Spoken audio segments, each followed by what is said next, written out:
Hello à tous, bienvenue dans Tech24, votre dose d'information pour rester connecté avec l'actualité numérique. Cette semaine, au programme.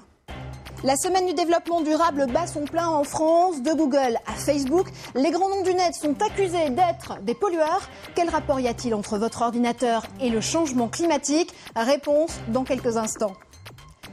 Barack Obama remet en jeu son mandat pour 4 ans et c'est sur Internet qu'il a choisi de l'annoncer.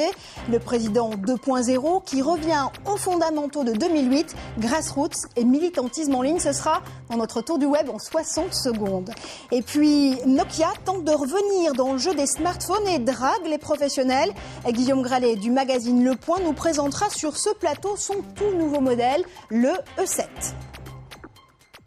Mais d'abord, Tech24 se met au vert. Alors que la semaine du développement durable bat son plein en France, Greenpeace accuse Facebook d'être un pollueur. En cause, le charbon que le réseau social utilise pour faire fonctionner ses serveurs. Greenpeace intime l'ordre à Facebook de le retirer de sa liste d'amis et lui donne une deadline très symbolique, celle-là, le 22 avril. Ce sera la journée de la Terre. Guillaume, pourquoi est-ce que changer son statut sur Facebook ou poker ses amis contribue à aggraver le réchauffement climatique? Alors, vous savez, on est plus d'un demi-milliard d'utilisateurs de Facebook et on poste des photos, on met des liens vers des vidéos. Il y a aujourd'hui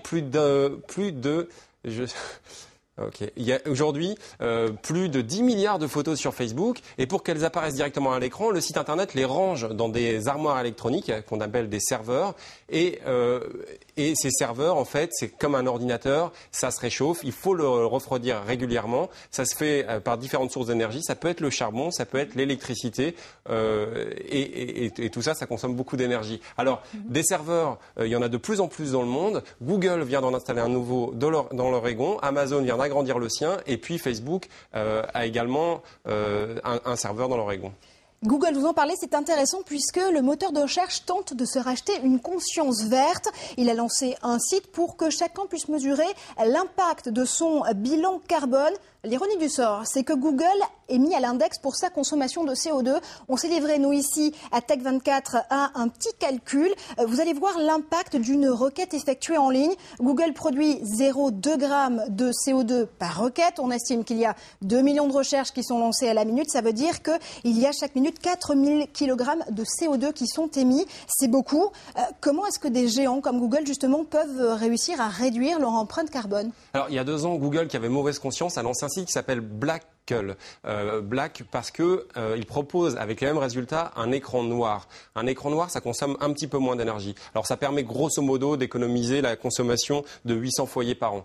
C'est bien, mais ça reste très minime. Plus sérieusement, tous les géants de l'Internet réfléchissent aujourd'hui à utiliser des data centers verts, c'est-à-dire des centres de données, des data centers qui utilisent des processeurs plus efficaces. Des processeurs plus efficaces, c'est intéressant, notamment parce qu'on va se concentrer maintenant sur les e-waste. Les e-waste, ce sont forcément ces objets technologiques qu'on laisse derrière nous quand on en a ras-le-bol, quand on a envie d'acheter le dernier gadget à la mode. On va le voir, la plupart des objets d'ailleurs dont nous ne nous servons plus, ils sont envoyés aux pays en voie de développement, parfois pour être revendus ou recyclés.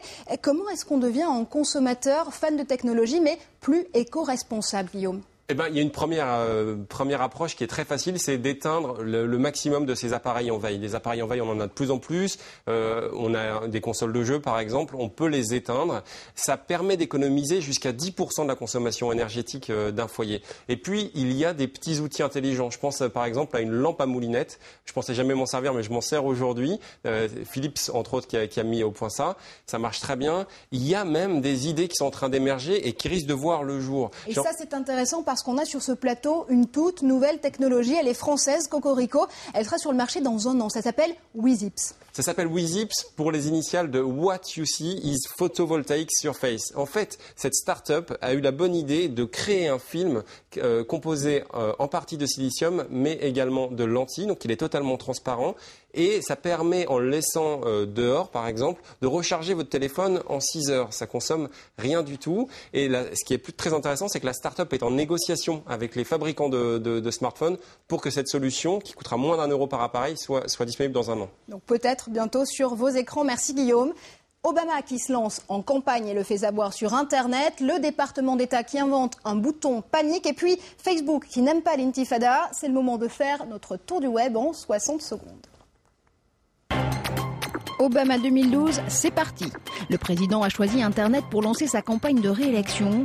Site aux couleurs de 2012, email envoyé aux supporters, vidéo faisant la part belle aux militants. Avec plus de 7 millions de followers sur Twitter et 19 millions de fans sur Facebook, Obama compte sur les internautes pour être ses porte-parole de campagne et l'aider à récolter $1 milliard. Vous êtes arrêté lors d'une manifestation pro-démocratie, mais vous voulez protéger vos contacts. Le gouvernement américain a une application pour ça. Grâce au bouton panique, les militants peuvent effacer leurs traces sur le réseau et l'historique de leur smartphone. L'équipe d'Hillary Clinton travaille sur une version du logiciel pour Android. $1 milliard, c'est ce que réclame un avocat américain à Facebook. Le réseau social aurait tardé à supprimer une page plaidant pour une 3e intifada. Fort de 500 000 membres, le groupe appelait à un soulèvement contre Israël. Larry Klayman, activiste proche du Tea Party, estime, je cite, s'être senti visé par l'appel à tuer des juifs. Microsoft déclare la guerre à Google. Le roi du logiciel porte plainte contre le géant des moteurs de recherche pour abus de position dominante. La Commission européenne enquête sur les pratiques commerciales de Google depuis l'an dernier. Ironie du sort, Microsoft a été condamné en son temps par Bruxelles à payer une amende record pour la même raison. Enfin, les éditions du Seuil mettent l'iPad au défi de rivaliser avec le livre. Point 2. Leur nouvelle collection arrive en librairie le 14 avril prochain. Pour célébrer son lancement, l'éditeur français se paye la tablette d'Apple. À lire, il n'y a pas d'application pour ça. Nokia peut-il se réinventer? C'est la question qu'on se pose cette semaine, Guillaume, avec ce nouveau produit Nokia. Il s'appelle le E7. De prime abord, comme ça, on dirait qu'il est plutôt destiné aux professionnels d'ailleurs. Oui, parce que vous avez un très beau clavier. On attend beaucoup du retour de Nokia. Nokia, c'est un peu le grand-père du smartphone. Il y a 10 ans, il lançait le communicateur. C'est un peu une demi-boîte à chaussures. Là, on a un appareil qui est quand même beaucoup plus élégant, qui est très joli. Le clavier, vous avez raison, on s'en sert très facilement. Il y a un appareil photo de qualité. On peut facilement capter de la vidéo. Il y a également des cartes très intéressantes à suivre grâce à Ovi Maps. Je suis un tout petit peu plus mesuré. J'espère que ça va s'améliorer avec une nouvelle version de Symbian, qui est le système d'exploitation de la navigation sur Internet que je trouve encore un peu lente. Merci Guillaume pour ce test. Merci pour l'ensemble de l'émission. C'est presque la fin de Tech24. Pour nous retrouver, rendez-vous sur france24.com. Et puis, merci aux premiers milliers de fans qui nous ont rejoints sur la fanpage Facebook de l'émission. Pour nous retrouver, une seule adresse, facebook.com/tech24.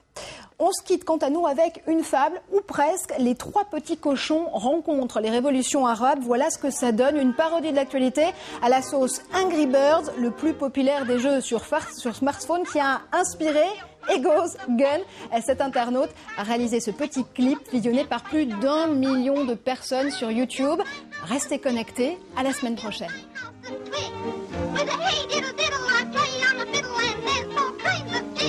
I build my house of stone. I build my house of bricks.